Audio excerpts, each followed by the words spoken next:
We're here live at Imagine AI Live in Las Vegas. I've got a very special guest with me today, Jake McKee. Jake, how are you doing? I'm doing good. This is an overwhelming amount of information and fun.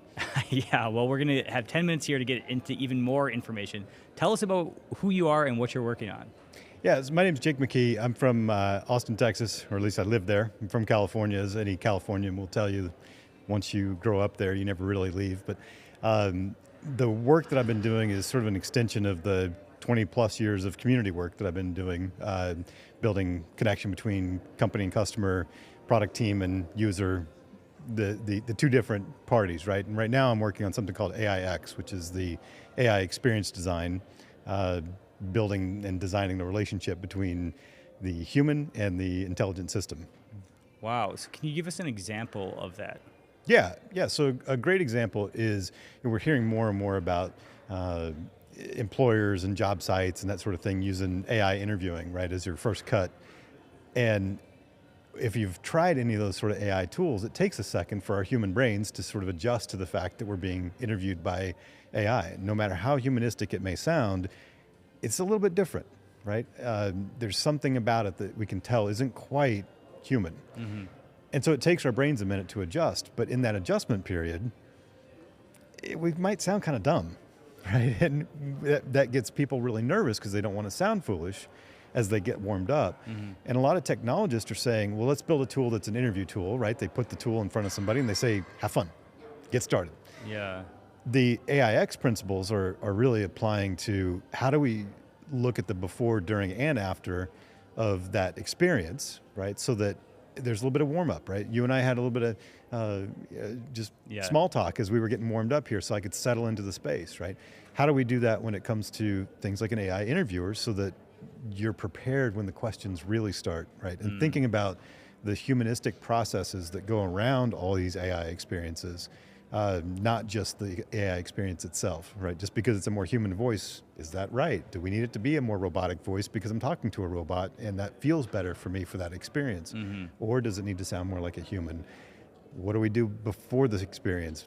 What do we do after the experience to feel like it's a great connection, right? Ignite Tech was talking about their personas and the handover process between the AI version and the real human that gets tagged in.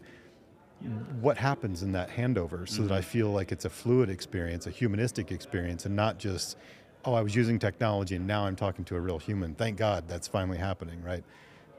That's the sort of the background, few examples. Yeah, no, it's very interesting, and it's certainly something as humanity or human race, we have to get used to AIs being everywhere and interacting with AI, and it's a very jarring thing at first.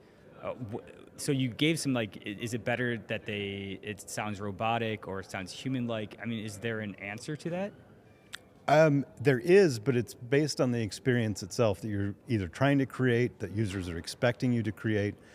You know, in traditional UI UX design that we've known for years and years based on, you know, how web designs are created, there are some things that are standard, right? Putting certain menus in certain places, or when buttons look a certain way, that they behave a certain way. Mm-hmm.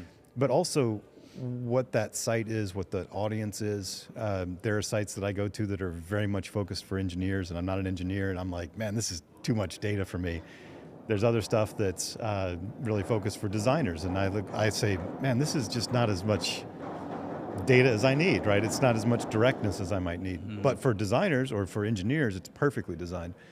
I think the same thing applies here, right? That there are some basic rules, but whether it's a human voice or a robotic voice, for instance, kind of depends on who we're talking to and what we're trying to achieve. Mm-hmm. If we're trying to append a human in the loop with sort of an augmented presence, talking to them in a humanistic voice might be really helpful. Mm-hmm. But if we're doing something that's that we know is a robot, so to speak, and it sounds like a fake human, it might be better just to make it sound like a robot, right? But these are it's hard to give specific answers without the context, because the context is really important for these experiences that we're trying to do, right?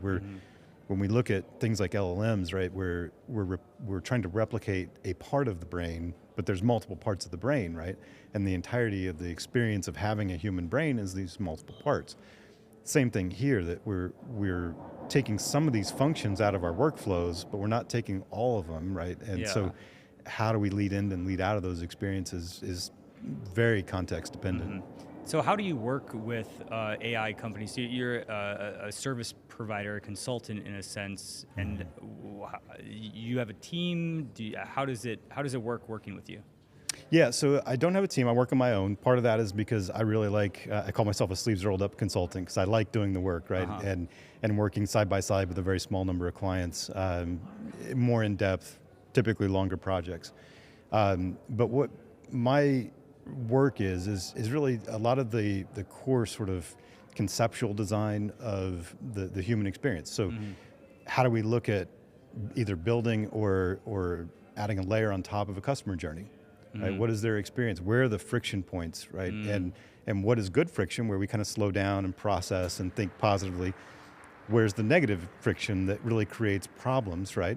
And not just looking at it from does the button click or not, but where's the experience, the AI experience that overlies that customer journey? All the way down to doing tool assessments. How is this tool working with customers? Bringing them into the product development cycle with a process I call community-driven product development. So you're inserting actual users into your engineering team, so to speak, sometimes literally, often metaphorically, so that there's a real connection to the work that they're doing, the product design that they're doing, and the users are never that far away. You don't just have them, giving feedback at the beginning, and at the end you're getting feedback and response and reaction as you're developing. Yeah. And then, as you get ready to launch, how do you build advocacy with users? How do you do, the typical DevRel type of functions? But, how do you go beyond developers and into regular users to build that advocacy and build that understanding and participation? Amazing. As you might hear in the background, Imagine AI Live's just broken for lunch, and we've got a lot of people walking around. How has the experience been here for you at our conference?